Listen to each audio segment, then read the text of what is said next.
আজ দীর্ঘ 15 বছর ধরে যে মমতার রাজত্ব যে চলছে, আসলে শিক্ষা ব্যবস্থা তো তলানিতে নেমেই গেছে।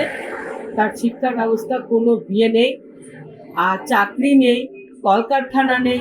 এইবার সব এসএসসি পরীক্ষা নেই, স্টেট পরীক্ষা নেই, সবই বন্ধ।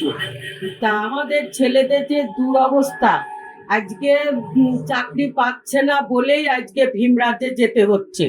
তাই আমরা চাইছি যে আমাদের সরকার যাতে পরিবর্তন আনবো। আমরা বিজেপি সরকারকে আনবো।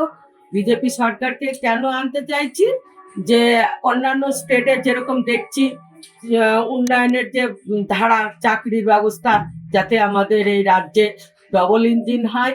ডবল ইঞ্জিন হলে যাতে আমাদের শিক্ষিত ছেলেদের অন্তত চাকরির ব্যবস্থা যাতে ফিরে পাই। তা না হলে আমাদের পশ্চিমবাংলাটা খুবই দুরবস্থা, শিক্ষার ক্ষেত্রে অন্তত খুবই দুরবস্থা।